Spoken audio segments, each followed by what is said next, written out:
नमः श्रीवर्धमानाय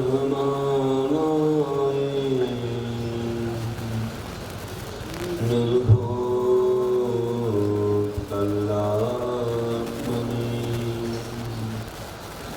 सालोकानां त्रिलोकानां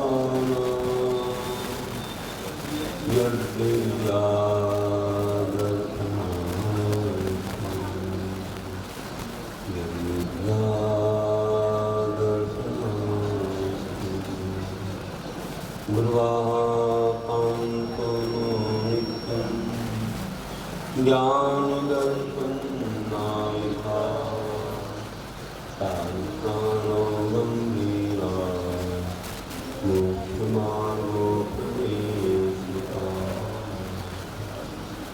बोलिए देवादिदेव प्रथम तीर्थंकर श्री आदिनाथ भगवान की जय। वर्तमान शासनायक श्री महावीर भगवान की जय। अहिंसा परमो धर्म की जय। आचार्य गुरुवर श्री विद्यासागर जी महाराज की जय। बोलो परम पूज्य आचार्य श्री आर्जव सागर जी महामुनिराज की जय। बोलो आचार्य संघ की।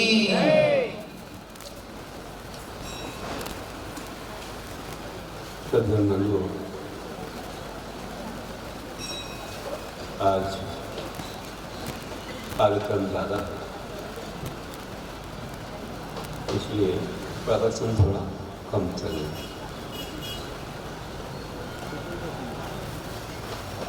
हम लोग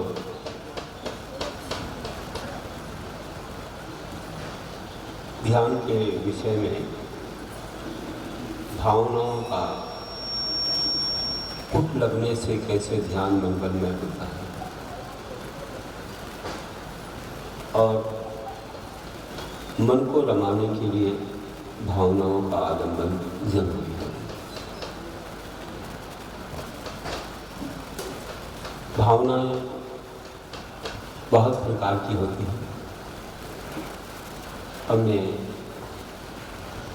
25 प्रकार की भावनाओं का कल कुछ संक्षेप में चिंतन मनन किया।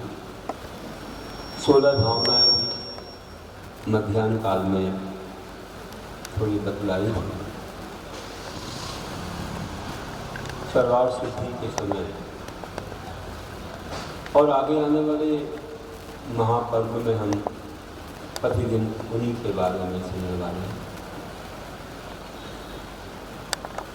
12 भावनाओं का भी बड़ा महत्व है। 12 भावनाएं दार्शनिका इसे दार्शनिका बोलते हैं प्राकृत भाषा में। आचार्य कुंकुम देव का एक अच्छा शास्त्र है। प्राकृत भाषा में सबसे पहले भावनाओं को लिखने वाले वे महान कुंकुंदाचार्य थे। उन्होंने करीब 91 गाथाओं में दार्शनिका में 12 भावनाओं का बहुत उत्तम रीति से वर्णन किया है। निश्चय व्यवहार के ढंग से, निश्चय व्यवहार के उस भाव से शैली में जो वर्णन किया है बहुत उत्तम है। उसके बाद कई और शास्त्रों में आप लोग देखते हैं, तत्पाल सूत्र के सूत्र में वर्णित नहीं, स्वामी कार्तिक अंतरिक्षा भी एक शास्त्र है। उसमें प्राकृत भाषा में थोड़ा अच्छा विस्तृत वर्णन है, विशाल है, भले कुंद कुंद के बाद लिखा है। और अनेक अनेक आचार्यों ने, मुनियों ने वर्णन किया। अपने गुरु महाराज ने भी भावना सतत वगैरह बनाई है। और निठोदय काव्य में भी 12 भावना का अपन ने वर्णन किया। और ऐसी भावनाएं हम लोग बहुत प्रकार से पढ़ते हैं। इन भावनाओं के माध्यम से कैसे मन एकाग्र होता है, इस बात को हमें समझना है। 12 भावनाओं का स्वरूप चिंतन करने से हमें भेद विज्ञान की भी प्राप्ति होती है। ध्यान भी मंगलमय होता है और अपना मन संसार की ओर से, विषय की ओर से मुड़ करके अपनी ओर आ जाता है। सहनशीलता बढ़ती है, लेकिन साथ साथ क्षमता भी वृद्धि को प्राप्त होती है और आर्त और ध्यान छूट ही जाते हैं। बस इतना है कि 12 भावनाओं के चिंतन के समय अगर आत्मा संवेग वैराग्य से संपन्न होती है, उसकी विशुद्धि तो बहुत ज़्यादा उत्तम होती है। जितना संवेग वैराग्य होगा, जितने नियम, जितने व्रत आदि होंगे, उतना ज़्यादा इन भावनाओं का प्रभाव होगा, उतनी ज़्यादा विशुद्धि होगी। इसलिए विशुद्धि में ही कर्मों की निर्जला है। हमें कर्मों की निर्जला और संपर्क के लिए ही इन भावनाओं का चिंतन है, क्योंकि हमारा उद्देश्य एक ही होना चाहिए कि मोक्ष पाना। बस कर्मों से मुक्ति पाना हमारा लक्ष्य है। क्या दुखों का क्षय हो, कर्मों का क्षय हो, बोधि का लाभ हो, सुगति गमन हो, समाधि मरण आदि।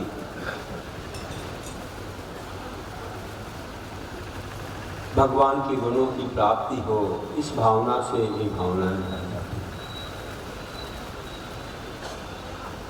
अनित्य भावना कितनी मंगलमय है। अनित्य भावना कहती है कि कोई भी पदार्थ इस जगत में पर्याय दृष्टि से नित्य नहीं है, शाश्वत नहीं है। पर्याय की अपेक्षा, क्योंकि हर द्रव्य में पर्याय बदलते हैं।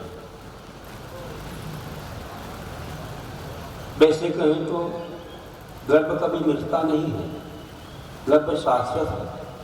सब द्रव्य लक्षण ये कहा ही गया है। द्रव्य का लक्षण सत है, अस्तित्ववाचक है और द्रव्य अपने आप में शाश्वत है। लेकिन जो द्रव्य में गुण होते हैं, क्योंकि गुण पर्याय द्रव्यम कहा ही गया है तत्काल सूत्र में कि द्रव्य जो है गुण पर्याय वाला है, और गुण जो होते हैं वे हमेशा द्रव्य में रहते ही हैं। गुणों से अलग द्रव्य नहीं होता है। गुण पर्याय वाला द्रव्य होता है, कभी वह द्रव्य गुण के बिना नहीं होता, गुण द्रव्य के बिना नहीं होते। तो ऐसे दोनों रहते हैं और गुणों की जो हालत बदलती है, अवस्था बदलती है, उसी का नाम पर्याय है। उसी का नाम पर्याय है। गुणों की हालत बदलना ही पर्याय है। तो आप सोचिए कि द्रव्य शाश्वत है,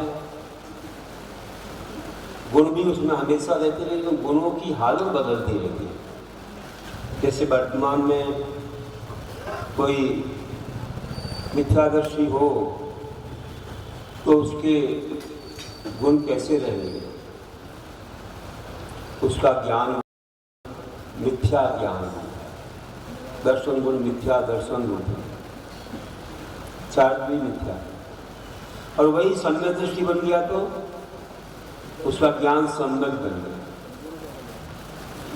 वह अष्टांगों का पालन कर रहा है, आगे अनुभव ले लिए तो उसका चार भी सम्यक चार। तो गुणों की हालत बदलती है। इसलिए ध्यान रखना कि इस जगत में हमें दिख रहा है जो कुछ, इसमें कुछ बदलाव हो रहा है, परिवर्तन हो रहा है। ये द्रव्य के गुणों में परिवर्तन चलता रहता है। द्रव्य नहीं मिटता है, लेकिन हालत बदलती। सब पुद्गल दिख रहा है हमको, और पुद्गल की हालत बदलती। पुद्गल धीरे धीरे बनने के बाद पुराना हो जाता है, जीर्ण हो जाता है, उसका पूरा रूप स्वरूप ही एक दिन खत्म हो जाता है। लेकिन पुद्गल खत्म नहीं होता है, पर्याय बदल गई, पुनः उससे नया रूप आ जाता है। तो ऐसे परिवर्तन होते रहते हैं जगत में। इसलिए जो लोग इस जगत को देख करके राग द्वेष करते हैं, उन्हें समझाने के लिए कहा जा रहा है कि ये संसार अनित्य है। जिसको तुम मान रहे हो कि बहुत अच्छा लग रहा है देखने में, वो हमेशा ऐसा नहीं रहेगा। हर समय उसमें परिवर्तन हो रहा है। जब से वस्तु बनती है तभी से वह पुरानी होने लग जाती है। जब बहुत पुरानी हो जाती है तो हमको समझ में आती है। कोई भी चीज़ जब से बनी, मानो कपड़ा बना फैक्ट्री में, जिस समय से बन गया उसी समय से पुराना शुरू हो गया बनना। धीरे धीरे पुराना होते होते होते एक दिन ज़्यादा होता तो तुमको समझ में आता कि हाँ पुराना। जब से शरीर जन्मा तभी से शरीर धीरे धीरे धीरे इसकी उम्र होने लग जाती है। और ये ऐसा होते होते एक दिन फिर मिट्टी का शरीर मिट्टी में मिल जाता है, फिर चलता रहता है। और आप कहते हैं कि मरण हो गया। किसका मरण होता है? आत्मा का कि शरीर का? इस शरीर का मरण होता है एक दिन, जब पूरा आयु कर्म समाप्त हो जाता है तो मरण होता है। एक मरण तो ये बोला, दूसरा एक आबीची मरण। आबीची मरण किसको बोलते? आयु क्षयण मरणम, आयु का क्षय होना मरण है। जब से जन्म हुआ तभी से आयु का क्षय प्रारंभ हो गया। यहाँ तक कि गर्भ में आने पर, जब जीव गर्भ में आया, उसकी मनुष्य आयु प्रारंभ हो गई और वहाँ से आयु धीरे धीरे समाप्त हो गई। 9 महीने गर्भ में रहा तो 9 महीने तो कम हो गए, तो 9 महीने तो मरण हो गया, अभी जन्म ही नहीं हुआ। तुम बोल रहे हो बाहर नहीं आया तो जन्म नहीं हुआ, बोले वहाँ तो मरण चालू हो गया। गर्भ में बढ़ती है बता रहा हूँ कि गर्भ में आया तभी से उसकी आयु एक एक समय घटने लगी। मनुष्य आयु तो वहीं से प्रारंभ होती ना। लोग मानते हैं यहाँ बाहर आया तब से आयु, वास्तव में जन्म तो वो है। तो एक एक समय घटती है। हर समय आयु का घटना आबीची मरण है। हर समय आयु घट रही है, आबीची मरण हो रहा है। जैसे जल है, धूप में रखा है, धीरे धीरे वह वाष्प बन करके उड़ रहा है, एक दिन सूख जाएगा। वैसे ही इस शरीर का जब से ये गर्भ में आना शुरू हुआ, देखो इस शरीर, आप क्या जानते हो, ये तो औदारिक शरीर है, लेकिन एक शरीर और है। बताओ, कार्बन शरीर है और उसमें आयु कर्म भी है। 8 कर्मों के समुदाय में आयु कर्म भी है। तो वो आयु कर्म भी तो मिलकर शरीर ही बना है। 8 कर्मों को मिलकर शरीर बनता कार्बन शरीर। तो एक शरीर तो क्षीण होने लगा, अभी औदारिक शरीर नहीं बन पाया और आयु कर्म की शरीर क्षीण होने लगा। और जब से जन्म हुआ तभी से ये शरीर भी धीरे धीरे धीरे क्या होता है, ये शरीर भी आप सोचते हो बढ़ता है, ठीक बढ़ता है, लेकिन बचपन, जवानी, प्रौढ़, वृद्धावस्था आती है, आपको लगता है कि हाँ अभी पुराना हो गया। ऐसे ही कोई भी वस्तु बन जाती है, कपड़े से लेकर के जो भी तुमको दिख रहा है वो धीरे धीरे पुराना होता है और एक दिन मिट्टी में मिल जाती है। चाहे मकान हो, चाहे दुकान हो, चाहे गाड़ी हो, मोटर हो, या कोई भी चीज़ हो, अलंकार हो, कोई वस्तु हो, सब चीज़ें पुरानी होती हैं। धीरे धीरे धीरे धीरे धीरे वे समाप्त होती हैं। तो ये संसार अनित्य है, क्षणभंगुर है। कैसा है क्षणभंगुर? जैसे कि जल का बुलबुला जल्दी से मिट जाता है, जैसे मेघों का आकार समाप्त हो जाता है जल्दी से, बिजली चमक करके मिट जाती है, वैसे ही संसार में हर समय परिवर्तन हो रहा है। आज यहाँ पर नगर है, कभी यहाँ पर जंगल रहा होगा, आगे भी कभी यहाँ जंगल बन जाएगा। जहाँ जंगल है वहाँ बस्ती बसे, जहाँ पर नदियाँ हैं वहाँ गांव बस जाता है। कई बार जहाँ गांव रहते हैं वहाँ जंगल होकर नदियाँ आ जाती हैं। कभी तो भी यहाँ एक बार समुद्र आ जाएगा। अब क्या सोचो, नहीं आएगा, क्या कह सकते हैं। एक बार तो ऐसा होने वाला, प्रलय जब होगा, धीरे धीरे मिट्टी घुल करके जा रही है समुद्र में, समुद्र का पानी बढ़ रहा है। कहाँ तक आ जाएगा पानी कुछ नहीं कह सकते हैं। बहुत सारा स्थान डूब में आ जाएगा। छठे काल के अंत तक बहुत कम स्थान बचे थे। फिर प्रलय के समय सारा जितनी भी मिट्टी गई हुई है सब ऊपर आएगी, फिर बड़े बड़े पहाड़ हो जाएंगे, समुद्र का पानी अपनी जगह पर चला जाएगा। समुद्र तो चूड़ी आकार में है, एक दूसरे के लिए घेरे हुए हैं। जम्बूद्वीप को घेर करके डमरू नदी है, फिर आगे द्वीप है, समुद्र से होते जाते हैं, धात्री खंड, कालू नदी आदि आदि। तो देखना है कि यहाँ पर ही परिवर्तन होता है, आदि खंड में परिवर्तन होता है। बाकी जगह परिवर्तन आंतरिक परिवर्तन है, बाहरी परिवर्तन नजर नहीं आते। केवल यही परिवर्तन होता है कि वहाँ रहने वाले जो जीव हैं उनकी आयु होती है और आयु समाप्त होने पर उनका मरण हो जाता है। जितने भी जीव हैं, एक दिन से लेकर संगी पंचम ये चलता रहता है। बाकी वहाँ जो पर्वत जहाँ के जैसे वैसे ही रहते हैं, वैसी भूमि रहती है। हमारे यहाँ के पर्वत बड़े छोटे हो जाते हैं, लेकिन हिमवन आदि या विद्याध आदि पर्वत कभी छोटे नहीं होते। वहाँ ऐसी वर्षा भी नहीं होती जैसे यहाँ पर होती है। मृज खंडों में कोई परिवर्तन नहीं होता है, ऐसी बरसात नहीं होती कि कोई बाढ़ आए, जोर से वर्षा हो, मिट्टी बह जाए, ऐसा कुछ नहीं होता। वहाँ तो ऐसी नमी बनी रहती है, बस ऐसे बादल आते हैं जाते हैं बस। वहाँ पर ऐसा नहीं होता है कि ऐसी वर्षा हो और इस प्रकार का कोई परिवर्तन हो।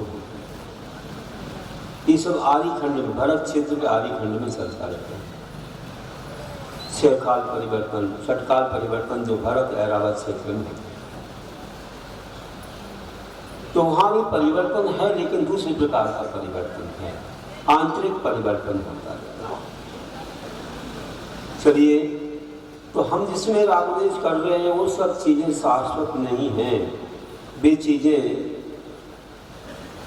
धीरे धीरे परिवर्तनशील हैं, उनमें रागद्वेष मत करो। कहते ही हैं कि ये पुण्य पाप हैं, ये पुण्य पाप के फल हैं, इनमें तुम हर्ष विषाद मत करो, क्योंकि ये तो पुद्गल की पर्याय है, ये तो मिटेगी, उत्पन्न होगी। कि पुण्य पाप फल माही, लिखो मत भाई, यह पुद्गल पर्याय, उपजी बिन से फिर ना। ये स्थिर नहीं है कि बदलती रहती है, उत्पन्न होती है। उत्पाद वह भाव में चलता है, हर एक द्रव्य में चल रहा है। द्रव्य शाश्वत है, उसमें पर्याय बदलती। जैसे मैंने कहा ये अंगुली है और कैसी अंगुली है? सीधी अंगुली है। और अब कैसी है? अब भी अंगुली है, टेढ़ी अंगुली है। सीधी अंगुली पर्याय का व्यय होके टेढ़ी अंगुली पर्याय का उत्पाद होता है। तो टेढ़ी अंगुली पर्याय का व्यय होकर सीधी अंगुली पर्याय का उत्पाद होगा। अंगुली तो अंगुली नहीं, वो शाश्वत है, लेकिन ये पर्याय बदल जाते हैं। कभी ये जीव मनुष्य है, कभी देव बन जाएगा, फिर मनुष्य बन जाएगा, या त्रियंश भी बन सकता है। त्रियंश बन के कभी नरक भी जा सकता है, फिर मनुष्य भी बन सकता है, देव भी बन सकता है। कभी मनुष्य है तो वह मोक्ष भी जा सकता है, या वो चारों गति में कहीं भी जा सकता है। तो वही जीव है जो यहाँ है, वही देव में चला जाता है। पर्याय बदल जाती है, जीव तो वही रहता है। इसलिए पर्यायों को बदलने से राग द्वेष होता है। जो कहते हैं कि तुम राग द्वेष मत करो, क्योंकि इसका स्वभाव ही ऐसा है। अब तो रोने गाने लग जाओ कि मकान क्यों मिट गया, वस्तु क्यों पुरानी हो गई, हमारा कपड़ा क्यों फट गया, तो रोने की क्या आवश्यकता? तो फटेगा। गाड़ी पुरानी होएगी, मकान पुराना होएगा, तुम रिपेयर करोगे, नहीं तो फिर नया बनाओगे, क्या करोगे? कैसे शरीर भी पुराना होता है, चला जाता है। कोई चले गए भैया, अब चले गए तो क्या करें? शरीर पुराना हो गया, चले गए। रोने गाने से क्या होता है? अभी आज समझाएंगे लोग, रो गाओ मत भैया। देखो महाराज जी ने भी मंत्र सुनाया था, हमको भी कहा, यहीं से दिखाया उनका रूप, और उनको सामने तो मैंने नमोकार चत्तारी मंगल सुना है। अभी आज देखा तो मंदिर में फोटो लगाया, हमने कहा पर्याय बदल गई। हमने कहा भैया ले आओ मंदिर में, हम तो उनको प्रतिमाधारी बना दें, हम तो उनके लिए सब कुछ त्याग करा दें। अब सुन ही नहीं पा रहे हैं, जब उनको कोई होश ही नहीं है, सुन ही नहीं पाए, तो हम क्या कर सकते? कोई अनुवृत्ति प्रतिमाधारी हो, हम तो संलेखना भी दिला सकते हैं, लेकिन अवस्था हो गई। ये हमको संकेत दे रही वो अवस्था कि भैया समय के पहले कुछ कर लेना चाहिए। आप बैठे रहते हो कि जीवन के अंत में देख लेंगे, भरोसा है जीवन का। बोले पवन जी जाने वाले थे विधान करने के लिए, भैया ने भैया बहुत किए हैं विधान, बहुत किए हैं अच्छे दान, हमने भी सराहना की और हमने आशीर्वाद भी दे दिया था भैया हाँ अच्छा आपका विधान हो, बोले लोग। तो बोल रहा हूँ क्या भरोसा है जीवन का? कर लिया जितना पुण्य तो ले गए साथ, अच्छी गति में गए होंगे, स्वर्ग आदि और विदेश क्षेत्र के दर्शन भी कर रहे होंगे। उनको कहा जब एक मेंढक जैसा प्राणी स्वर्ग पा सकता है तो इतने अच्छे दान धर्म करने वाले क्यों नहीं जाएंगे? ये तो है ही, लेकिन थोड़ा और पुण्य होता तो कुछ दिनों पहले प्रतिमाधारी आदि बन करके अच्छे से संलेखना भी धारण कर सकते, हंसी हंसी में खुशी खुशी में जाते, है ना। जैसे और कई संलेखनाएँ हो रही हैं, कोई 10 प्रतिमाधारी बन गए हैं, उपवास बढ़ते जा रहे हैं, ऐसे ऐसे हो रहा है कई जगह। कोई लोग दीक्षा ले रहे हैं, कोई लोग कुछ कर रहे हैं, है ना। वृद्धावस्था में भी साधु बन करके देखो दीक्षा लेकर के कोई निर्मावर में बैठे हैं, कोई तलवारा में बैठे हैं, कोई कहीं बैठे हैं, अपने आत्म कल्याण में लीन है, घर परिवार छोड़ दिया, मोह जाल से दूर हो गए, न कोई रोना न गाना न कुछ चल रहा है, इतना पुण्य। और भी कोई अच्छे तीर्थधारी बन करके संघों में रह करके आत्म साधना कर रहे हैं, विचार करो। साधु बन जाते हैं तो साधु उनकी सेवा करते हैं, साधु बनकर के साधु सेवा करेंगे उनको पुण्य मिलेगा, कितना भाग होगा। और घर में रहोगे तो साधु कैसे सेवा कर पाएंगे, है ना भैया। तो साधु बनना पड़ेगा। घर के लोग कितनी कर पाएंगे, करेंगे भी, नहीं भी कर सकते। कोई लोग बाहर हैं, नहीं है वो भावना, तो नहीं भी कर पाएंगे। किसका कितना पुण्य नहीं मालूम। और अभी तो अच्छी सेवा की है बताते हैं, सब लोगों ने बहुत ध्यान दिया। हमने भी नमोकार सुनाया और बहुत अच्छा, जहाँ भी गए हो वहाँ वे सुखी रहें, उनको शांति रहे और बहुत खुशहाली के साथ अच्छे स्वर्गों में जा कर के विदेश से जाएँ और हम सबकी नमोस्ते भी वहाँ पहुँचाएँ। ऐसी मंगलमय भावना है। तुम लोग भी ऐसी भावना भा लेना कि हम भी और बढ़ कर के काम करें कि अंत में हम लोग अपने घर परिवार को छोड़ दें, गुरुओं के चरणों में जा कर के हम उनके चरणों में प्रतिमाधारी या पिछीधारी बन कर के सल्लेख ना लें और पंच नमस्कार मनास्त तनम तजे सर्वेत्ने ने, पंच नमस्कार मंत्र के साथ पूर्ण प्रश्न से शरीर त्याग कर। ये आचार्य सुमंदर स्वामी ने लिखा है, पंच नमस्कार मनास्त तनम तजे सर्वेत्ने ने, पंच नमस्कार मंत्र बोलते हुए पूर्ण प्रकृति से शरीर को छोड़े, पूरा खान पान सब छोड़ करके काम। फिर साधु समाधि का जब प्रकरण आएगा तो मैं और भी आपको उदाहरण सुनाऊंगा। तो कह रहा हूँ कि शरीर या कोई चीज़ शाश्वत नहीं है, इसका भरोसा मत करो कब चला जाएगा। रोने गाने से क्या मतलब है। पुराना कपड़ा हो जाए तो क्या रोते हो कि भैया कपड़ा छोड़ना पड़ रहा है। अरे नया कपड़ा पहन ले तो हो गया काम, पुराना फेंक देते हो। वैसे शरीर पुराना हो गया, छोड़ो छाड़ो, छोड़ो का नया शरीर मिल जाता है। और रोने की क्या आवश्यकता है।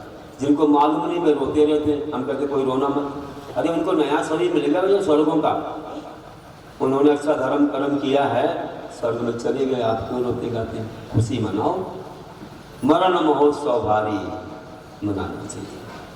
तो बंधुओं बहुत अच्छी बात है कि हम लोग इस पर्याय के स्वरूप को समझे। ये पर्याय तो चलती रहती हैं और ये पुद्गल की पर्याय बदली है, जीव की पर्याय व्यवहार से बदली है, व्यवहार से बदली है। संसार में जीव चारों गति में जाता है तो जीव ही जाता है, जीव की ये पर्याय संसार में व्यवहार से बोली जाती है। और वैसे बोलोगे शरीर की पर्याय बदली है, पुद्गल की पर्याय भी एक अपेक्षा से बदली है। इसमें क्या रोना गाना है, इतनी छूटना ही है एक दिन। हमारे साथ कभी नहीं गए, अनंतों बार जन्म हो गए, मरण हो गए, छूटता रहा, मिट्टी का शरीर मिट्टी में मिलता रहा। इसमें हमें क्या ज़्यादा दुख करना है, कुछ सोचना है। तो बंधुओं ऐसे हम विचार करें, हर एक वस्तु के बारे में कोई टूट जाए फूट जाए तो सोचो भैया ये तो पर्याय बदलनी ही है, हर वस्तु पुरानी होती है, इसमें हमें क्यों ऐसा सोचना। तो विश्व ऐसा ही है, बदलता रहेगा। अगर हम उसमें राग द्वेष करते रहे तो कर्मों से बंधते रहेंगे और हम संसार में डूबते। चलिए तो राग द्वेष ना हो इसलिए अनित्य भावना का चिंतन करो, इस संसार अनित्य है। अशरण भावना का चिंतन करो, इस संसार में कोई शरण नहीं है, कोई शरण नहीं है। आप बताओ कोई भी जीव जब मरने लग जाता है तो कोई इसकी आयु को बढ़ा सकता है? कोई इंद्र नाग नरेंद्र कोई भी नहीं बढ़ा सकता, कोई तीर्थंकर कोई मुनिराज इसकी आयु को नहीं बढ़ा सकते हैं। आयु बढ़ती नहीं है, जो मिली है उतनी, उससे ज़्यादा कोई नहीं बढ़ा सकता है। केवल ये है कि आयु अभी बाकी है तो आप इसी कारण से रक्षा कर सकते हो कि अकाल मरण ना हो जाए। तो दवाई खा सकते हैं, रोग अगर दवाई खा लो, अगर हमारी आयु शेष है तो बच जाएंगे। और दवाई खाने के बाद भी अगर नहीं बच पाते तो समझ लो आयु उतनी ही होगी, उतनी आयु लेके आए होंगे, इसे चले गए। हमने पुरुषार्थ कर किया, पुरुषार्थ करने पर भी काम नहीं हुआ तो समझ जाओ ये पर्याय नियत थी, उतना ही था उनका जीवन। अब दुखी होने से क्या। किसी की आयु अंतर्मुख में भी खत्म हो सकती है, माँ के पेट में भी मरण हो सकता है। किसी का महीने 2 महीने, किसी का वर्ष 2 वर्ष में, किसी का 50-100 वर्ष में, किसी का तो 120 वर्ष तक भी जी सकता है। पंचम काल में इससे ज्यादा आयु नहीं है। तो बस इतना है, अपना पुरुषार्थ करें, लेकिन किसको मालूम कौन कितनी आयु बड़ा हुआ है। उसका उपाय है, थोड़े दिन लग सकते हैं, थोड़े दिन लग सकते हैं, जल्दबाजी मत करो। पूरा जड़ से खत्म हो जाएगा, पूरा जड़ से चला जाएगा। बोले क्या करना पड़ेगा? हमने कहा ये तो कुछ भी नहीं है जड़ वैभव, तुमको ऐसी ऐसी चीजें मिलेंगी जिसकी तुम कल्पना नहीं कर सकते। 8 दुर्गतियों से तुम्हारा निवारण हो गया, ये हमारे शास्त्रों में बोला। फिर पूरा मैंने उसको सम्यक दर्शन समझा और बताया कि 8 दुर्गतियों से दूर होने का उपाय है। कौन कौन सी दुर्गतियां नहीं होती हैं, नरक नपुंसक आदि अनेक उसको बता दिए सब। आज वक्त नहीं है, नहीं तो 1 घंटा लगेगा, अभी सब जाएंगे। तो आज मैं छेड़ नहीं रहा हूँ विषय को ज़्यादा, इतना ही बोल रहा हूँ कि उसको जब मैंने पूरा देव शास्त्र गुरु का स्वरूप सत्तादि मंगल शरण सब कुछ बताए तो उनको ऐसा लगा, और हमने बताया इस महान सम्यक दर्शन से कितना लाभ है, कौन सी सदगति में जाते हैं। आप दुर्गतियां तो दूर होती हैं, दरिद्रता सब विकलांग सब तो दूर हो जाते हैं, लेकिन इतना महान है ये कि आपको देव पद में भी जाकर के कितने ऊपर स्थान में विराजमान कर देता है, रिद्धिधारी देव तक बन जाते हैं। इतनी बड़ी महिमा है। अगले जन्म में से समुद्र का दर्शन होता है, रिद्धिधारी मुनियों का दर्शन होता है। तो मैंने कहा ऐसे रत्न को तुम पाओ, ये जड़ वैभव के पीछे तुम क्या कर रहे हो? ये जाए तो जाए, जीवन भी जाए, लेकिन ऐसा रत्न तुम ले लो जिसके सामने ये संसार कुछ भी नहीं है। ये कोई पूरे परिवार को समझाया। तो क्या करना महाराज? मैंने कहा आज तो पहले नंबर तुम घर से सब मिथ्यात्व बाहर कर दो, सारा मिथ्यात्व बाहर करो, सब कुछ कर दो अलग, बीतरागी हमारी शरण। और तुम आज नियम कर लो कि चरतारी शरण में जाएंगे। पंच परमेश्वरी को नमो नमो है। ये नमो नमो कितनी जगह है? नमो नमो बताओ। 5 परमेश्वरी को नमो नमो या नियम कर लो। तो सब लोगों ने कहा महाराज जी इतनी बड़ी चीज आप दे रहे हैं, ये तो हमको जन्म से मिला है, हम भूल गए थे।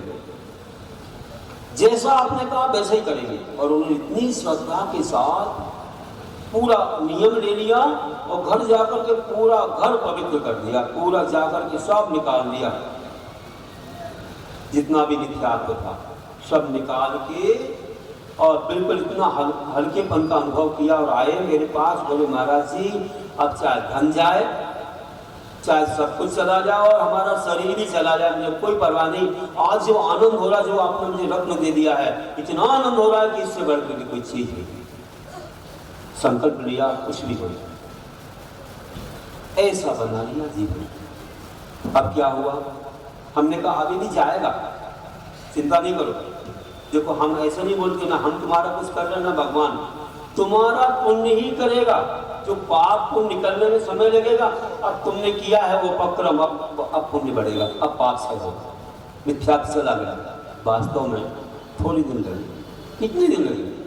1-2 महीने लगे बस, और हमारा तो बिहार हो गया। वहां से हम बिहार करके दक्षिण तरफ जहाँ भी जा रहे थे, और 1-2 महीने के बाद ऐसा पुण्य बढ़ा कि फिर मालूम पड़ गया कि अब मेरा कुछ भी नहीं जाता। अरे सिरदर्द तो मेरे जेब में ही है, नहीं गई कहीं भी। फिर और चीजें रख के देखी, कुछ नहीं जा रहा, कुछ नहीं जा रहा, कुछ नहीं जा रहा, क्या हो गया? और उस दिन से जो बंद हुआ, 1-2 महीने से जो बंद हुआ, फिर कभी भी कुछ भी नहीं गया और सब कुछ ठीक हो गया। उनको ध्यान आ गया, गुरु ने कहा था सम्यक पालन किया। ये है शरण, सच्ची शरण का परिणाम। अभी ये कथा और बड़ी है, अभी कम नहीं हुई, 12 वर्ष तक चलती है, उसके इससे ज्यादा अब ये चलती रही। उनकी तो वो क्या से क्या बन गए हो, ये तो बाद में पता है, मुझे कुछ नहीं मालूम था। अब दक्षिण तरफ गया तो मेरे को वहाँ चातुर्मास हुए, 2 चातुर्मास महाराष्ट्र हुए, 2 कर्नाटक हुए, 7 तमिलनाडु हुए, फिर लौटे थे, एक कर्नाटक हुआ, एक महाराष्ट्र हुआ, ऐसे सब मिलाकर के 3, 3, 6 और 7 बताओ 13 वर्ष। दक्षिण से लौट के जब हम कहाँ आए, फिर पुनः इसी तरफ आए, 13वां चातुर्मास, और समझो कि कोपरगांव में था। तब उनको मालूम पड़ा कि महाराज जी फिर महाराष्ट्र आ गए लौट कर। वो भी 200-300 किलोमीटर था उनका नगर। उनको जब मालूम पड़ा तो वे वहाँ से वह युवा आया जिसने कहा था कि 7 दिन हो गए महाराज जी आहार नहीं हो रहा है। आया, अब तो शादी भी हो गई, बच्ची भी है, आकर के बैठ गए सामने, बैठे और बोला महाराज जी पहचान गए? विनय से नमस्ते कर रहे थे, हम देख रहे थे कौन है, लगता कहीं देखा है। अब 13 वर्ष के बाद महाराज जी अमरावती, हाँ। अरे हमने कहा वही हो गया, पैसा गायब होता था। हाँ महाराज जी वही हो गया। अब तो महाराज जी मेरी शादी हो गई, मेरी बच्ची भी है और मैं CID ऑफिसर हूँ। मेरे भैया की फैक्ट्री हो गई पूना में, सब बहन शादी सबका सब हो गया, घर अच्छा, सब खुशहाली है। आपको कितने बार ढूंढा, कितने बार सोचा आपके पास जाऊं, लेकिन आप कहाँ चले गए थे? बहुत दूर समुद्र के किनारे, हम आपको ढूंढ ही नहीं पाए, आ ही नहीं पाए, और जो सुना सो आपके पास आ। अब हमें आप बताइए क्या करना है? मेरी बेटी से सुधा सुन लीजिए, मैं तो अब आपके गुरु के पास जाता हूँ, चौका भी लगाता। ये मेरी बच्ची आपको रत्न सावकाचार का पहला अध्याय सुनाएगी। पहला अध्याय आपने कहा था सावकाचार में सब कुछ भरा है, सम्यक से सजा दिया है। मैंने भी खूब पढ़ा था, आपने सब सुनाया था, और बच्ची को भी मैंने वही सिखाया है। और महाराज कई बार हुआ ऐसा, कोई परीक्षा करते हैं मेरी कि मुझे कुछ किसी ने, बेटा तुम्हें मंत्र जपना, मैंने देखा शराबी है, नीचे फेंक दिया। अरे तुमने क्या कर दिया? बोला मैं कौन से गुरु का शिष्य मालूम है? मैं ऐसे महान गुरु के शिष्य का मैं शिष्य हूँ, और मैं कभी मिथ्यात्व को नहीं भजता। मेरा नियम है, मैं डरता भी नहीं हूँ। और आपको मैं सुना रहा हूँ क्या होता है सम्यक, क्या मिथ्यात्व, किसकी शरण में जाना चाहिए। जब मैंने उनको पूरा सावकाचार और आपने जो सुनाया था मैंने सुनाया, तो एक आचार्य थे जो थोड़े शराब की तरफ झुकते थे, उनने आश्चर्य किया कि तुमको इतना ज्ञान है, मेरे पास रहो तुम, हम चाहते हैं कि तुम जो है हमको कुछ बताओ, सिखाओ। मतलब एक निर्गंत आचार्य को भी उस व्यक्ति ने सचेत कर दिया, जगा दिया। मुक्ताग्नि की बात सुना रहा था कि महाराज जी ऐसी ऐसी घटना, आपने जो रत्न दिया उसका इतना प्रभाव लगा है, पूछो मत महाराज। बहुत ही मंगलमय हो गया जीवन, कोई कमी नहीं है। और आपके जाने के बाद 1-2 महीना जो आपने कहा था, उसके बाद से तो देखो क्या चमत्कार हो गया। आज तक 1 पैसा नहीं गया, और हम लोग सब संपन्न हो गए। आपके सम्यक्त मणि ने हमारे जीवन को महान, वही सम्यक्त मणि सबको चाहिए। देऊंगा अभी धीरे, अभी तो एडवर्टाइजमेंट शुरू किया है, सबको मिलेगा, वो चाहिए। उसके बिना तीर्थंकर नहीं बनते। पहला तो वही है, पहला मणि तो वही है, इसके बाद पूरी माला शुरू होती है, उसके बिना नहीं। तो बंधु कहूँगा मैं, आप सोच लो, आज अगर तुमको ज़्यादा बताए बिना भी श्रद्धा हो जाती तो मैं कहता हूँ और ज़्यादा भव्य आत्मा हो, बहुत बड़े भव्य हो तुम, कि ज़्यादा तुम्हें नहीं सुनाना, केवल तुमने जान लिया कि 5 परमेष्ठी को नमो नमो है, छठमा कोई नहीं है। 4 ही मंगल और उत्तम और शरण लोक में और कोई नहीं है। अगर इतने पर श्रद्धा हो गई तो तुम्हारा काम हो जाएगा, नहीं तो मुझे और बड़े रूप से सुनाना पड़ेगा। सुनाऊंगा तो सही, लेकिन अभी से श्रद्धा हो जाए तो बहुत बड़ा काम हो जाए। इसलिए ध्यान रखना। और भी कह दूं, इतनी बड़ी श्रद्धा आपको होनी चाहिए। उस व्यक्ति ने 1-2-3 महीने के बाद वहाँ से तो चले गए आहार वगैरह देखे। जब मेरा बिहार हुआ तो हम यहाँ पारुला के पास बिहार कर रहे थे, जलगांव के पास, फिर आना हो गया। अब तो अकेले आए, ये क्या बात है? बोले महाराज जी 1 बजे से आया हूँ, मुझे एक स्वप्न आया है, उसके लिए आया हूँ, आप बताएंगे तो करूँगा, नहीं तो नहीं। मैंने कहा लोग लालच में मत पड़ना। बोले हमारा स्वप्न आया है कि जो धन तुम्हारा इतने वर्षों से गया था वो तुम्हारे जमीन में खोदो, वहां मिल जाएगा। सो इसलिए आया हूं कि खोदूंगी नहीं खोदूंगी। अब मेरे को बड़ा ये लगा कि कैसा आदमी है। फिर से आप मेरे पास ही आ गए।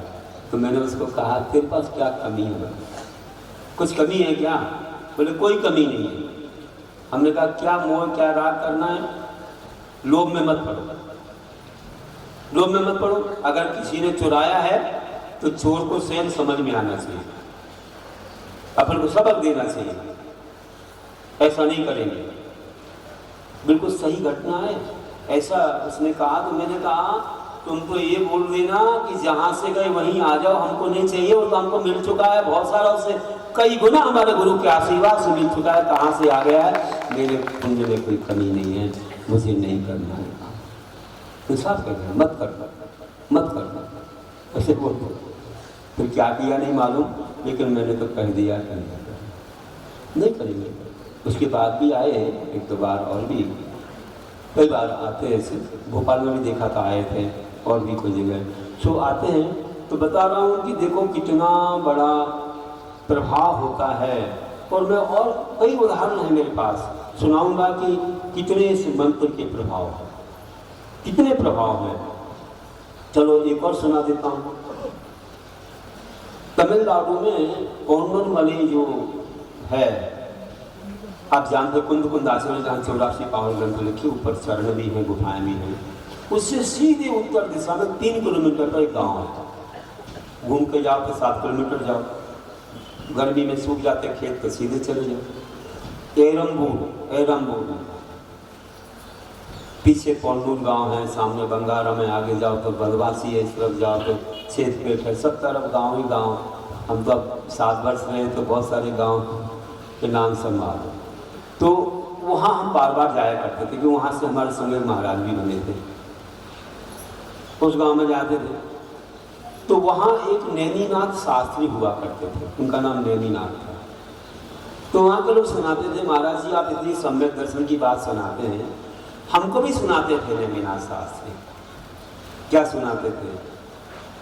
वे कहते थे कि मैंने तुम सब लोगों को नमोकार मंत्र दिया है, जनते सभी जानते हैं।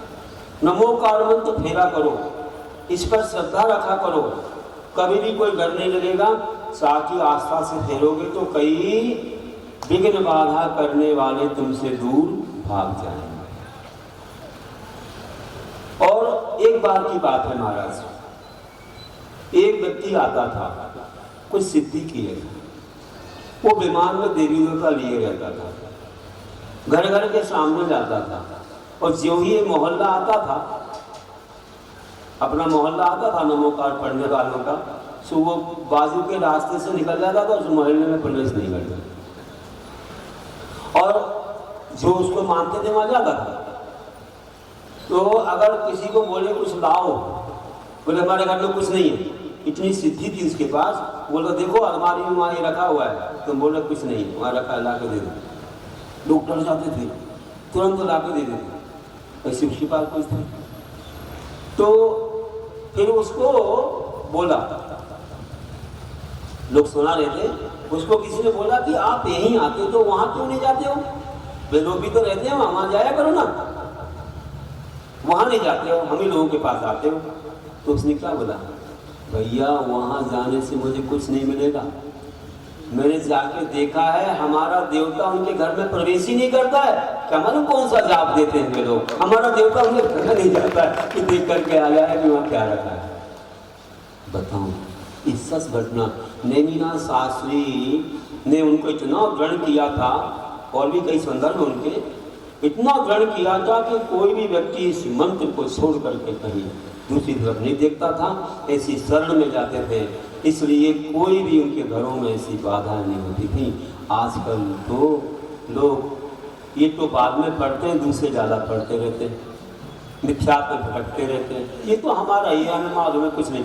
तुमने कभी भावना से किया ही नहीं है, श्रद्धा से किया ही नहीं है, इसलिए तुम भटक रहे हो। और जो इतनी जगह भटका, सारी दुनिया में सब दुनिया देख लिया, आखिर कहाँ आया हो? आखिर आया यही ना, तो कहाँ शरण मिली उसको, कैसे क्या हुआ, ऐसी आस्था बन गई इसकी, पूछो ना। तो बंधुओं, एक दिन तो ऐसी आस्था बना लो तो तुम्हारा वास्ता प्रभु से जुड़ जाएगा, और तुमको सही रास्ता मोक्ष का मिल जाएगा। ठीक है ना? तो अपनी आस्था बनाओ, बहुत अच्छा होगा। अब इतना ही रखते हैं क्योंकि समय हो रहा है। आपको अभी वास्ता बनाने का रास्ता तो दिखा दिया है, लेकिन सही वास्ता बना देता हूँ कि आप लोग अपने रास्ते पर चलते रहें। तो एक बार अगर श्रद्धा आ गई हो आपको और इन सब चीज़ों से बचना हो तो एक बार परिचय दे दो। एक बार में तो काम नहीं होगा, नहीं लोग आते रहते हैं, अपन 2-4 बार भी करते रहेंगे चीज़, कोई दिक्कत नहीं है। आज हमको श्रद्धा हो गई कि हम बस इसी शरण में जाएंगे। चत्कारी शरण हमारे लिए है। एक ही और श्लोक आपके सामने बोलता हूँ।